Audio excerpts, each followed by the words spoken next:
Hey YouTube, Coach Ryan here. You might know me from TikTok, and you might be aware that we've expanded over to YouTube. It's an opportunity for us to provide longer and more in-depth content about certain subjects.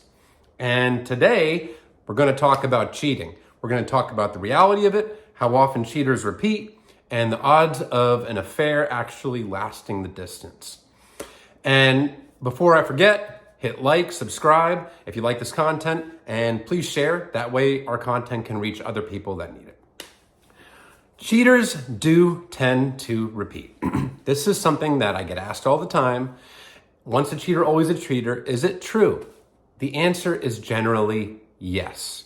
After dealing with thousands of people, many couples, many cheaters, they almost always certainly repeat. Well, yes, it is true that people can genuinely change. They can commit to change and actually become better people and never cheat again.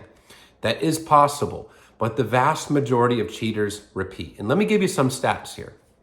If somebody cheats in a relationship, they are 500% more likely to cheat again in the same relationship. If somebody cheats in a relationship, they are also 350% more likely to cheat in the next relationship. So yes, once a cheater, always a cheater is a general truth.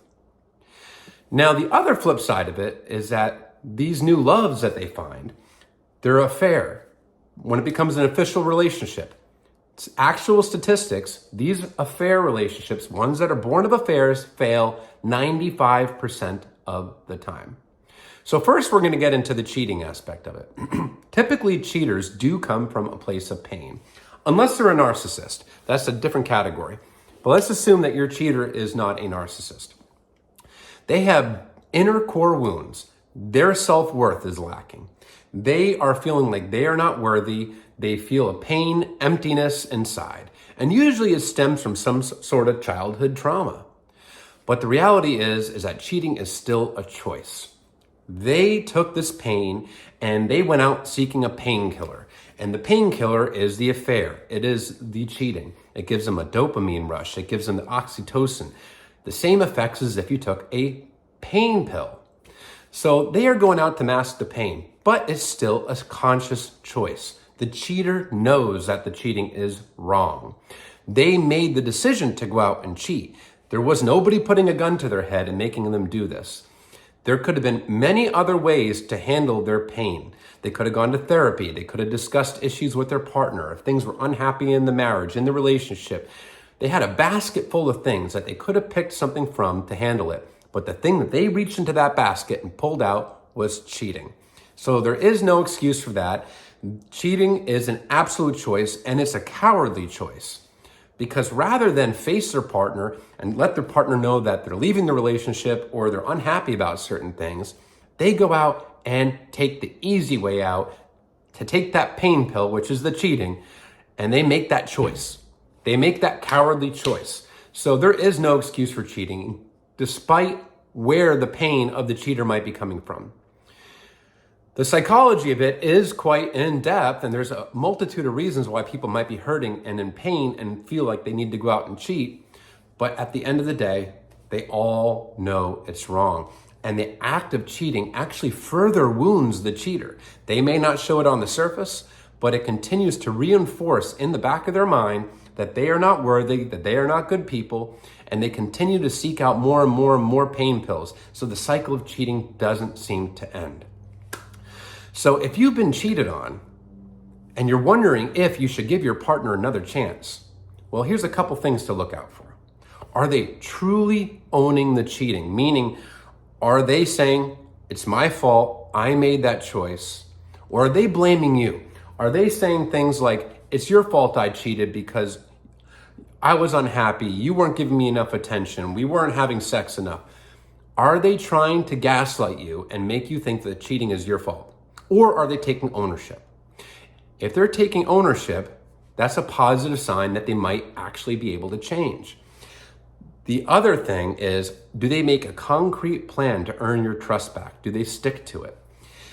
And the trust cannot be earned back in just a day. It takes time in increments. Give them a little more trust, a little more trust, and a little more trust. And it can take a long time, but they have to earn it back. They shouldn't get that trust back from you all at once. But go into this with a clear mind, knowing the odds are they're going to cheat again. Those are statistical odds. Numerous studies have been done. You can actually look those up. They've been done by numerous different colleges and think tanks, and they all come to the same conclusion, which is that cheaters most often repeat. Now, the affair, it has an adrenaline rush to it, a certain taboo-ness to it. The fact that it's forbidden fruit gives the cheater a rush, a dopamine hit. And in the early honeymoon phase of the relationship, there's oxytocin going all off in the brain. And that is the rush. That is that excitement in the initial part, which is 9 to 16 months of the relationship. But after that point, that oxytocin begins to fade. The dopamine begins to fade. And it goes into the commitment phase. And the majority of affairs do not make it to that commitment phase because the cheater gets bored. They are people that don't tolerate boredom in a relationship well. They're constantly wanting to be in that honeymoon phase. So typically 9 to 16 months in a relationship that's born of cheating, one or both of those partners will actually cheat on each other or leave each other and look for that same honeymoon phase in somebody else. And the cycle tends to repeat. Another reason why these relationships fail is that there is a stigma to the relationship. People know how it started. There's a certain shame on the relationship, and people have a hard time breaking through that. Family members, friends, coworkers may not accept that relationship. And in the back of the cheater's mind, they also do know the pain that they caused their partner. Now, they use the affair, they use the dopamine hits from the affair to mask the pain, but that doesn't mean they're not aware of it. And they continue to take these pain, these wounds that they've caused and bury it deep down. They don't actually confront their emotions. And the more they bottle up in there, the more baggage that the cheater is carrying, and the more they bring into each subsequent relationship. So these are very broken people. And that's the way you have to look at it. It is not your fault that they cheated on you. It is not your fault. You didn't make them cheat. You did not put a gun to their head and make them cheat on you. It hurts. It hurts like hell. But over time, as you really come to accept why they cheated, the fact that they are truly broken people inside, and that it's not your fault, it does become easier to accept and easier to move on. So cheating, while it is definitely a choice, and it's a cowardly choice, there are reasons for it. And unfortunately, they're likely to repeat. So keep all these things in mind when your partner has cheated on you and if you're considering giving them a second chance. Only you can decide that.